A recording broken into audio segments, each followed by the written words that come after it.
Asante sana. Asante sana wanakwaya. Nashukuru Mungu kwa sababu nimewakosa kidogo wanakwaya pahali niko, lakini kule tuko na kegosho. Kegosho ile kali kabisa, na ninaomba niwe nikija pengine mara kwa mara niongee Kiswahili nisisahau, kwa sababu kule tunaongea lugha ya Kiingereza na kegosho. Kule St. Andrews, mahali kwa neema askofu alipata kunihamisha kwa ajili ya huduma. Nashukuru Mungu pia sana sana sana, nasikia kunyenyekea sana miguuni pa Kristo, maana nilipotumwa hapa Cathedral na askofu wetu, nilikuja katika hali ya kusimamia huduma wa mambo ya psychosocial na mental wellness ministry, nikiwa hapa chini ya uongozi wa Baba Provost. Na wakati ambapo nilipewa tena nilipata kuhamishwa kule St. Andrews, kupitia kwa hekima ya Baba Provost, tulikuwa tumepanga na tulikuwa tunapanga mambo ya kuweka huu mwezi wa 5, ambaye ni mwezi 5, namba 5 ni namba ya neema, na tulikuwa tumeanza kupanga ya kwamba itakuwa mwezi ambayo tutakuwa tunatafakari na pia tunazungumza mambo ya afya ya kiakili, pamoja na kikundi ambayo aliibuni tukiongozwa na dada wetu Josephine Adoli ambaye ndiyo mwenyekiti. Na sasa nina uhakika na furaha yangu sana sana na shukrani nyingi ya kwamba sasa kuna kikundi maalum ambayo itasimamia mambo ya afya ya akili zetu. Haleluya. So tuko sawa kabisa, na Bwana asaidie, anatuongoze. Zaidi ya yote nimeokoka na Kristo bado ni mkombozi wa maisha yangu. So leo kwa sababu ni kuweka msingi, maana kuna wenzetu ambaye Mungu ametupatia njia ya kualika, na watakuwa wanazungumzia sehemu tofauti tofauti kulingana na afya ya akili zetu. Leo ni kama ni kuweka msingi ya yale ambayo tutakuwa tunazungumza mwezi huu mzima kwa neema yake Mwenyezi Mungu. Basi leo ninaangazia pakubwa sana kuelewa na kuthamini ubora wa akili. Kwa kimombo pengine ni understanding and appreciating mental wellness. Kuelewa na kuthamani, to appreciate mental wellness. Nina hakika ya kwamba kwa kila jamii ya Wakikuyu, jamii ya Waluo, jamii ya Waluya, jamii ya Wakamba, kabila zote, I think sahi tuko na kabila 45, 44 hapo. Kila jamii kuna msemi ambayo inahusu mambo ya kiakili, ama mambo ya fikira, ama akili, ama kichwa chetu. Kama sasa pahali ninatoka tunaongea Kiebrania, huwa inasema wichedhano. Which edhano. Not which. So we are talking, tunazungumza juu ya kichwa, na inasema kichwa ndio mtu.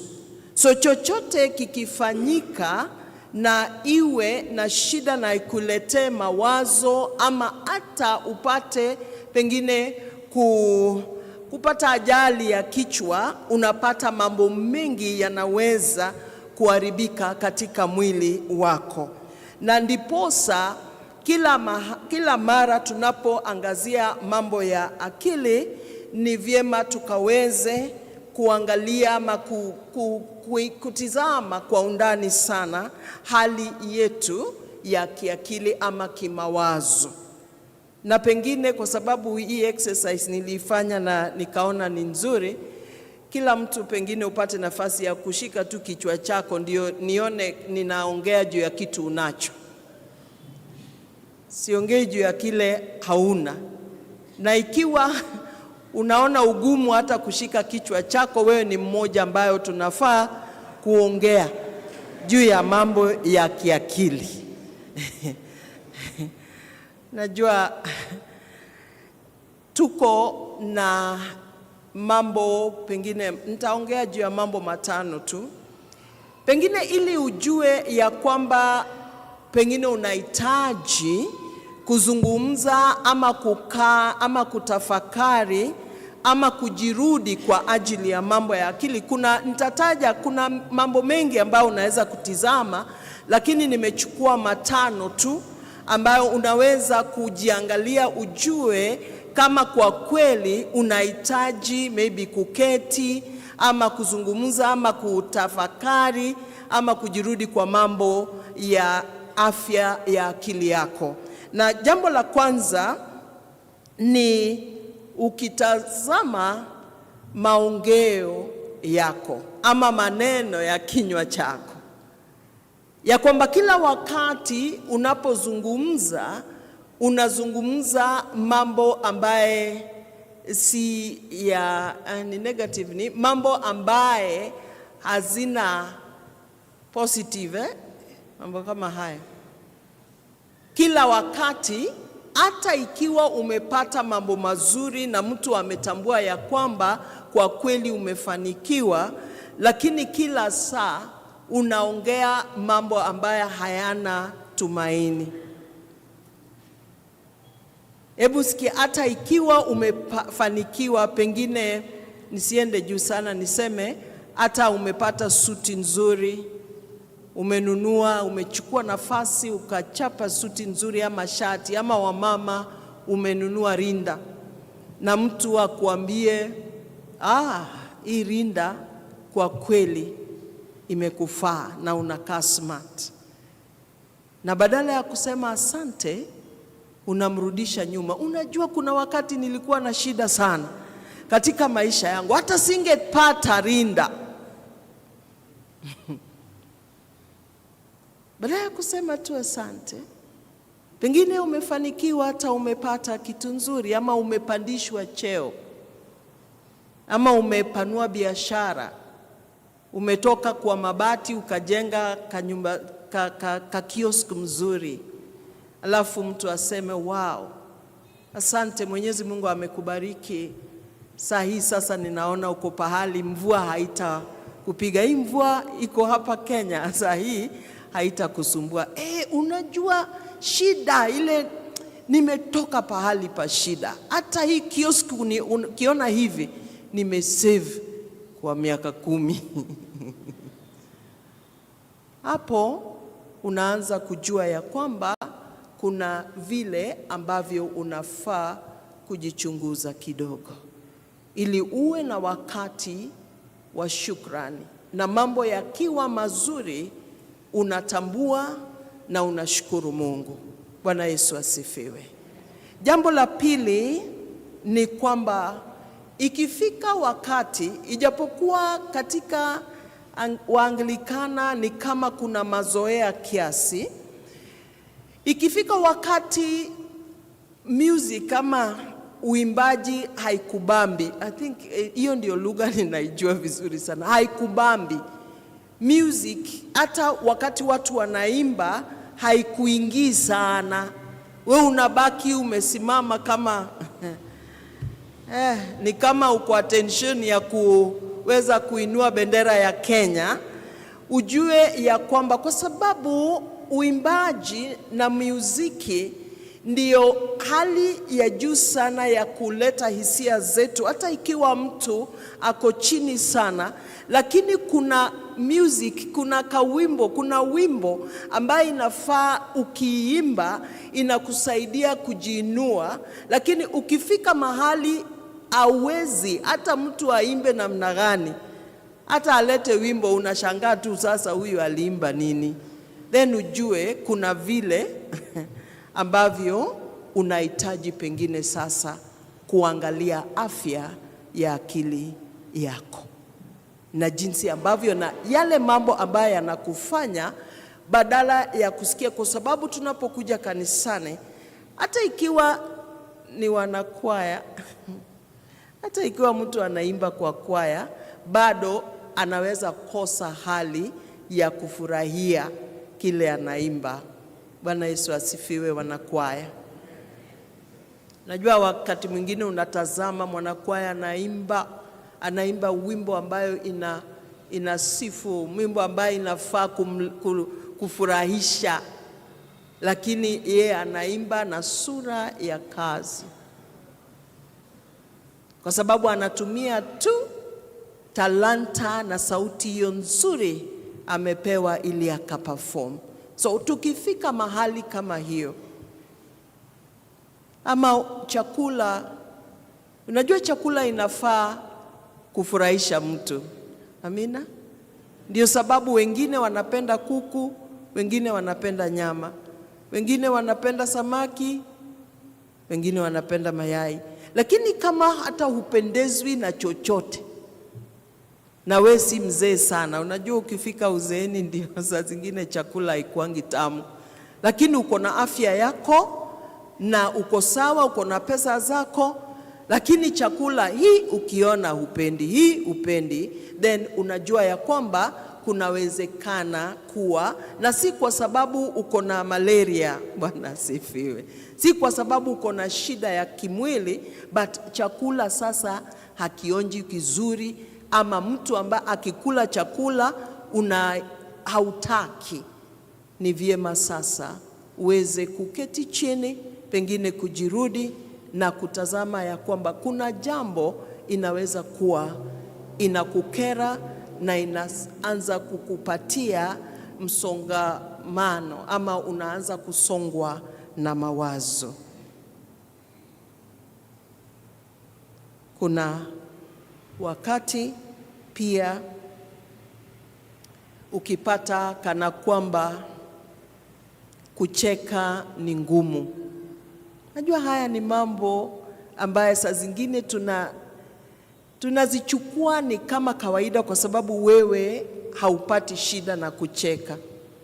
Lakini ikiwa hata kama jambo inafurahi watu namna gani, lakini wewe unabaki hapo umekausha macho, ikiwa watu wanacheka, kama saa hii sijui kama unacheka ama unalia, unabaki hivyo umejikausha, tujue ya kwamba umefikia wakati wa kujitazama na ujiulize kama kuna jambo inakufanya usiwe na furaha katika maisha haya.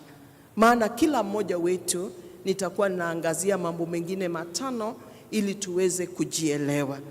Kwa sababu hata ikiwa hakuna kitu, unajua kuna wakati hata unaweza jikuta umejipata pahali pabaya, umeangukiwa na hata mikono ya matapeli.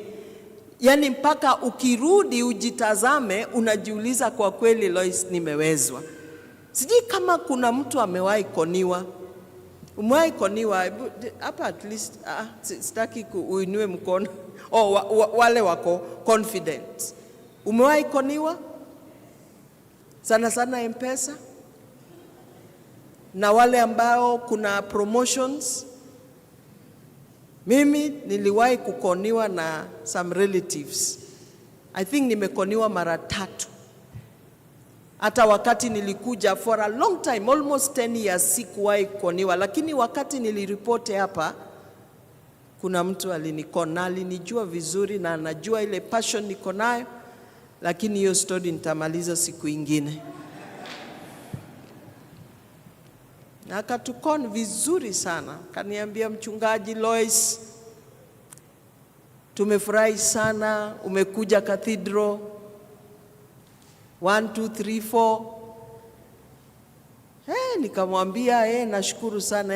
Hata last Sunday ulikuwa umehubiri kuhusu 1 2 3. Na akaniambia nimtumie mtu, na huyu mtu akamkon vizuri. Nisikia aibu kubwa, kwa sababu wakati mwingine ukikoniwa huwa unajirudi na unaanza kutazama jinsi ilivyokuwa.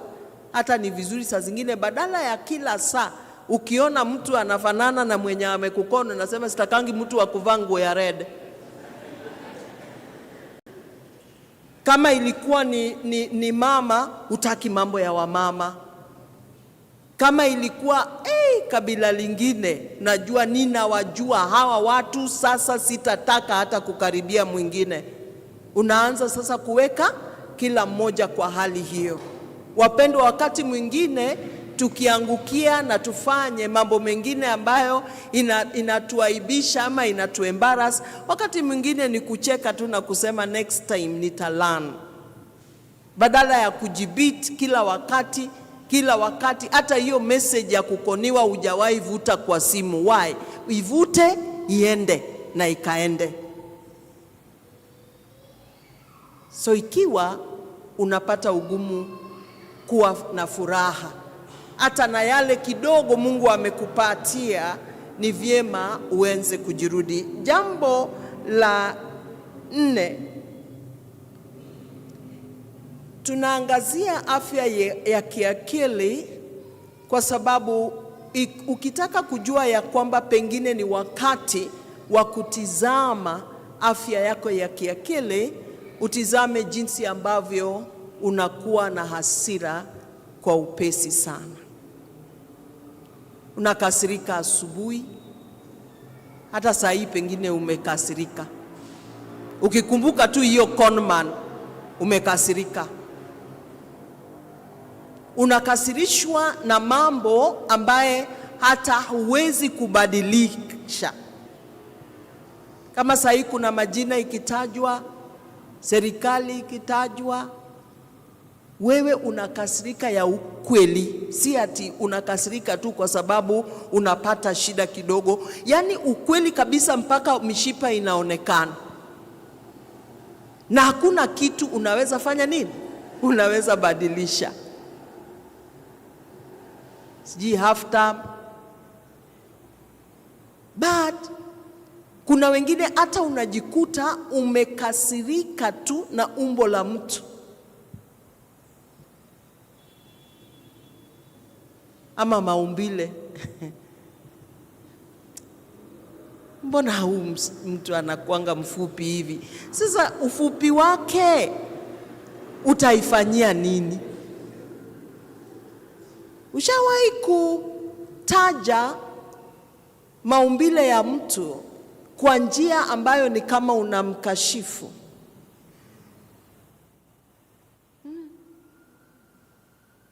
Ati huyu ni mrefu, so akiona mtu mfupi ni kama anadharau.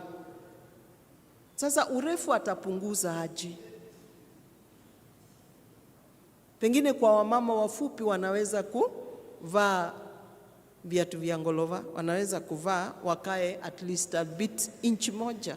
Lakini ikiwa ako na umri wa miaka 60, atavaa viatu mrefu kweli? Na hivyo ndivyo wakati mwingine unajitazama, ni nini haswa huwa inakukasirisha? Kwa jamii, kwa familia. Wengine wetu tumekasirishwa kwa sababu we are the firstborn. Wewe ndio ulikuwa mbele ya watu, ukapata sana sana wale wako 50, 45, 50 na 60. Hapo haikosi kwa kila jamii ama kila familia ya kwamba wewe ulipata kusacrifice sana kwa wale ambao wako nyuma yako. Haleluya. Hata kuna starehe zingine ulijinyima ndiposa ukaweze kusaidia wale ambao wako nyuma yako. Na hiyo kitu inakukasirisha saa hii, kwa sababu by the way mostly wale umewasaidia huwa wanafanyanga beta kukuliko. Umeona hiyo jambo? Hawa ndio wanaenda na magari ya kifahari, we bado uko kwa Toyota.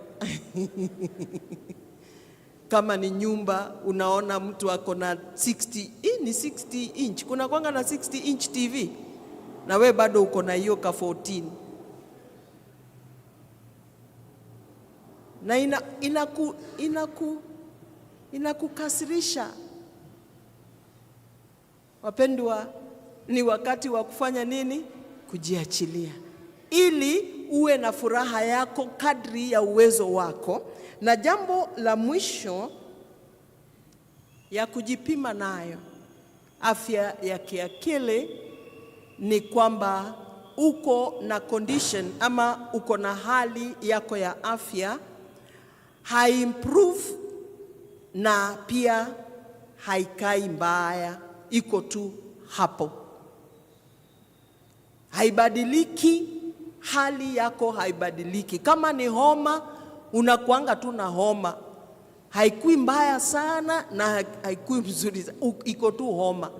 Na zaidi sana inakuanga mambo ya kifua na sana sana mgongo. Haleluya, sana wa mama, mgongo inakuanga tu hivyo, inakuuma tu. Ukimeza painkiller inapoa, tena ukiwacha painkiller unameza inaanza kukuuma, unameza inapoa. Ama kichwa ya kuuma.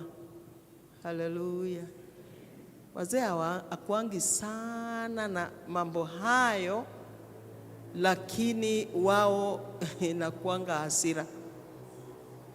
Alafu wao kichwa hawamezangi Panadol sana. Wazee wa kwingine, sisemi wa hawa, wanachukuanga Panadol ya chupa, wanakunywa kama lita moja ya Panadol. Shaona watu wakikunywa lita moja ya Panadol ama chupa 3 na chapa ya Panadol. So ukianza kuchukua Panadol lita kama hizo na ni kila siku, ujue kuna uwezekano ya kwamba unahitaji kujirudi na kuangalia afya ya kiakili. Tuko pamoja? Bwana Yesu asifiwe. So ukiona mtu kama huyu, kwa sababu wengi ni majirani yetu, unaweza kumsaidia na mawaidha. So ningependa tulisomewa Mhubiri mlango wa 3. Mara nyingi somo hili huwa inasomwa wakati ambao tunakuwa na memorial, lakini leo hii nataka kuiangazia kwa ajili ya afya yetu ya kiakili. Na niseme hivi ya kwamba ni vyema tuelewe majira na wakati ambayo tuko kama mtu binafsi, pengine kama familia, pengine kama nchi. Tuelewe ya kwamba majira na nyakati yako, na Mungu ametuandikia ya kwamba kila jambo kuna majira yake na wakati kwa kila kusudi. Na inasema kuna wakati wa kuzaliwa na wakati wa kifo. Kuna wakati wa kuua na wakati wa kupoza. Kuna wakati wa kuna wakati wa kuomboleza na wakati wa kucheza. Kuna wakati wa kutupa mawe na wakati wa kukusanya mawe. Kwanza hapo nilishika vizuri sana.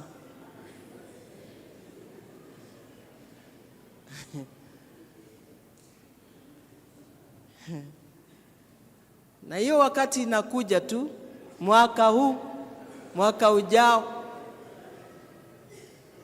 watu watatupana mawe ya maneno. So ukiona mtu anatupa mawe, ujue ni wakati wa kufanya nini? Kutupa mawe. Kazi yako ni kulinda kichwa chako isipatane na mawe. Sababu wapendwa, kila mtu anapitia katika majira tofauti tofauti, na ikiwa unaweza kujua ya kwamba mtu anapofanya jambo, mtu anaposema, mtu anapokuwa na tabia fulani, pengine kuna majira, kuna mambo ambayo inamfanya akaweze kuwa jinsi alivyo. Na lako wewe ni pengine aija ujiondoe katika hali ya kujeruhiwa, ama upate nafasi ya kumwelekeza huyu kwa njia ambayo anaweza kupata msaada. Bwana Yesu asifiwe. Nasema hivyo kwa sababu katika familia yetu tuliishi na dadangu ambaye kwa sababu moja au nyingine alipata kurukwa na akili, na ikawa jambo la ngumu sana, na ilibidi tuketi kama familia tujue vile tutakavyoishi na yeye. Hali yake haikukuwa rahisi sana. Mungu, nimeelekezwa kusema hiyo ushuhuda ndio ujue tunapozungumza mambo ya kiakili si kwa masomo tu, lakini kuna mengine tuliyaishi nayo. Na nikaona ya kwamba ikiwa majira hayo yamefika, ni vyema watu wakae pamoja, umweze kupanga mikakati ya jinsi ambavyo mtu anapewa msaada. Na hatukujua kwa wakati huo, hatukujua ya kwamba msaada unapatikana kwa madawa, na baadaye akaweza kuanza kutumia madawa na akaweza kudhibiti maisha kwa muda. Japokuwa kwa wakati huu alipumzika baada ya miaka 19 ambayo ilikuwa ni ngumu.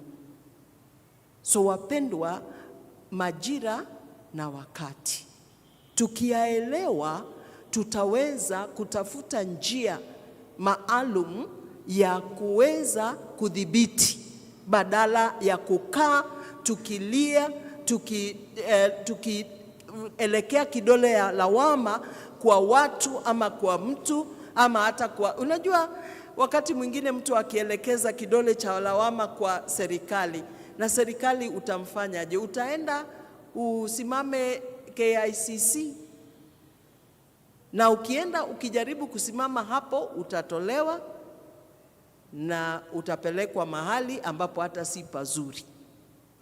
So wapendwa, kuna nyakati na majira. Pengine wakati unapitia magumu, pengine wakati unapitia mazuri, lakini kila wakati na majira ni vyema tuweze kuelewa. Jambo la pili ni kwamba kuna uwezo ya kujua msimu hizi tofauti tofauti ili tuweze kutafuta msaada mahali ambapo inapatikana. Katika somo hilo tulisoma ya Ecclesiastes, tunajua ya kwamba wakati mwingine mtu anapopitia mambo magumu na akose mtu wa kumsaidia, na jinsi ambavyo tumesomea katika Yohana ilikuwa ni mlango wa 5, na ningependa tuangazie pale kwa sababu kuna uwezekano ya kwamba mtu anaweza pita kwa mambo magumu. Tumetoka kwa Mhubiri, tuko Yohana mlango wa 5. Tazama yule ambayo Mungu alimpata na alikuwa kando ya birika ya Bethesda, na alikuwa ameketi hapo kwa miaka mingi. Na jambo alivyosema ni kwamba yule mgonjwa, mstari wa 7, ikiwa tunaweza kuipata mstari wa 7. Yes. Yule mgonjwa akamjibu Bwana ya kwamba mimi sina mtu wa kunitia katika bwawa maji yanapotibuliwa, ila wakati ninapokuja mimi, mtu mwingine ushuka mbele yangu. Wapendwa, hakuna mtu yoyote ambaye hajafikiwa na wakati ambayo anaona ni kama ikiwa kungekuwa na mtu wa kumsaidia, ikiwa kungekuwa na mtu ya kumshikilia mtoto mkono na amefanya pengine form 4 ama amefanya course akamaliza 4 years university. Na kwa wakati huu tunaona mambo haya yanafanya wanarika wetu waweze kuwa na machungu sana, na wengine wanaona hata hakuna tumaini la maisha, kwa sababu wanaweza kuwa na marafiki ambayo wamemaliza nao university, wanafanya the same course, lakini kwa sababu kuna mtu ambaye amewashika mkono ama kuna pahali ambapo wamepata, na ninajua kwa sababu hapa pia ni Wakristo wa kanisa ya helikopta, wanatoa pesa 300,000, 200,000 ili watoto waweze kupata kazi. Si wako katika kanisa ya helikopta? Bwana Yesu asifiwe. Hawako hapa.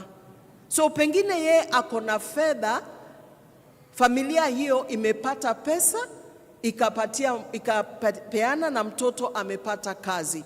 Lakini mwenzake yule ambao wamekuwa naye na pengine hata alikuwa anapata hata alama nzuri kuliko huyu mwenzake, yeye amebaki miaka nenda miaka moja, miaka miwili, bado hajapata. Mtoto anaanza kutizama mambo yale ambayo mwenzake anafanya, na sijui ni kwa sababu gani. Si rahisi upate kama huyu ambaye amefanikiwa anafanya juu chini, pengine asaidie wenzake wale waingie ama wapate nafasi moja au nyingine.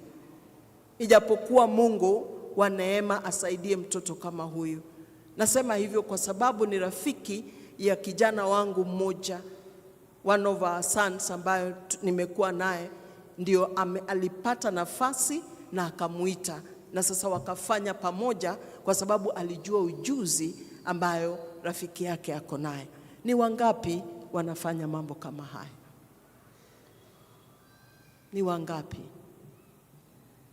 Nilikuwa nafikiria mtainua mikono nyote kwa sababu tuko hapa.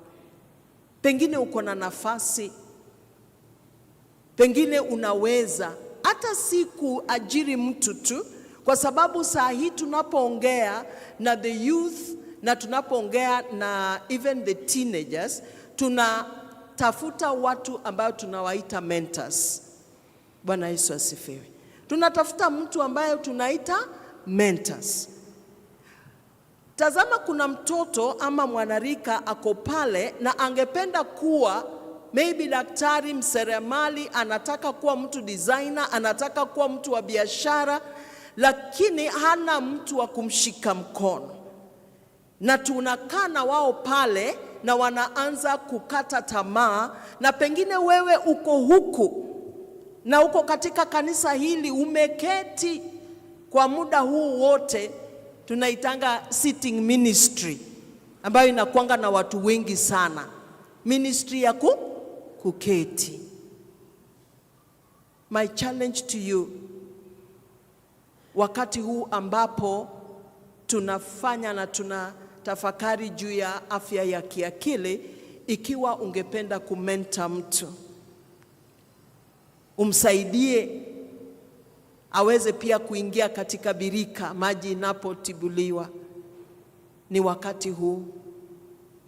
Ni wakati huu uchukue hata mtu mmoja, hata kijana mmoja, ukaweze kumfanya mentorship, apate nafasi yae pia, kwa sababu yeye atachukua wengine. Jambo la tatu ni kwamba tunajua ya kwamba ni vyema, I think inalingana na hilo nilisema, kuchukua jukumu kuwa mlinzi wa afya yako ya kiakili, na pia kuwa mlinzi wa afya ya akili ya watu wengine.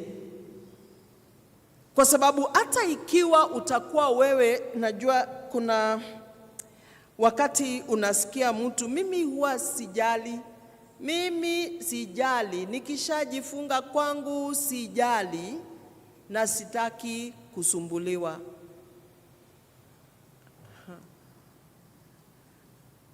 Utaweza? Unless uketi kwako, ukuwe na supermarket kwako, ukuwe na kisiagi kwako, na tena unapenda unga ya kisiagi, uwe na kila kitu ndani ya nyumba pahali umeishi.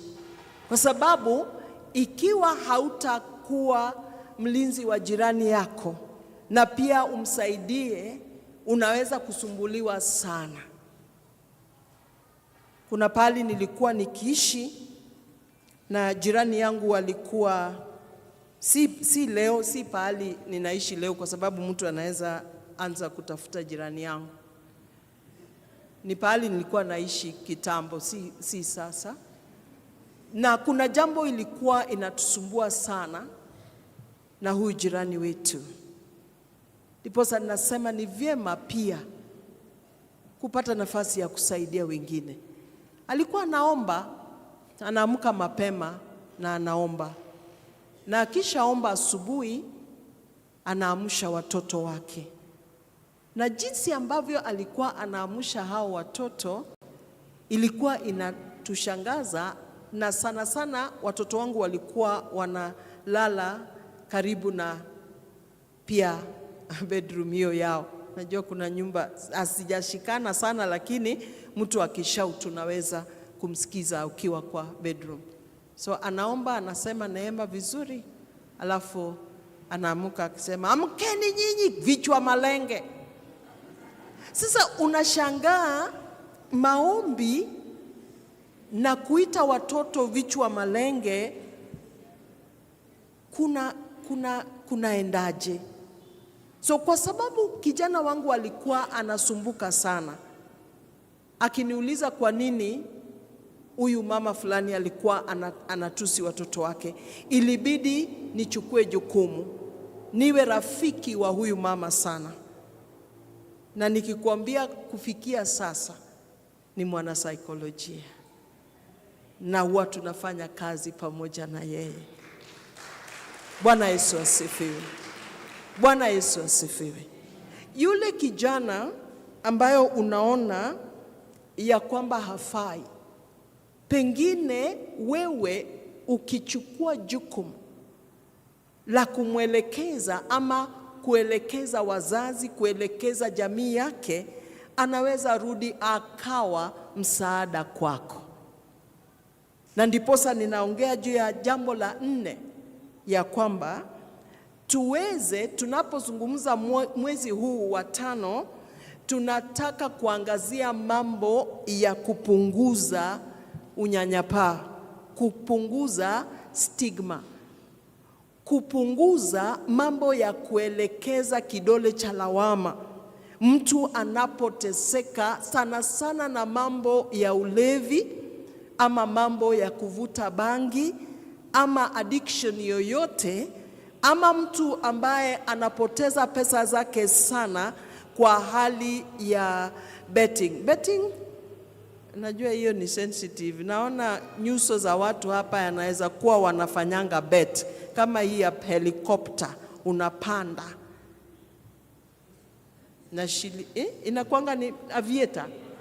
Aviator.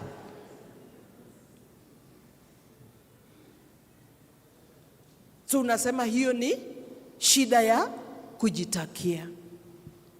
Tunataka tupunguze lawama, tupunguze stigma, na tujue ya kwamba kuna jambo ambayo, kuna msukumo ambayo iko katika kila mmoja. Ukiona anafanya vyema, kuna msukumo. So ikiwa pia mtu anafanya mambo ambayo hazimsaidii, pia kuna msukumo, kwa sababu tabia zetu zinaelekezwa na msukumo. Na tutakuwa na shukuru Mungu kwa sababu kwa mwaliko ya baba askofu, kunaye mwenzetu mmoja atakuwa anazungumza kiundani juu ya masukumo mbalimbali, yale mambo ambayo inaweza kutufanya tuweze kuwa na shida na hasua ya mambo ya kutumia madawa ya kulevya. So Mungu atusaidie ya kwamba kabla uelekeze kidole cha lawama, ujue ya kwamba sasa, na hiyo ndio ya 5, ya kwamba hali yeyote ambayo mtu anapitia, msaada upo. Msaada upo. Hata ikiwa itadhibitiwa tu kidogo na mtu apate nafasi ya kurekebika, msaada upo. Na pakubwa, nikimalizia na somo tuliosomewa kwa Zaburi 30. Zaburi 30, kuna sehemu hapo, unajua wapendwa, mara nyingi hatupatangi kusoma Biblia.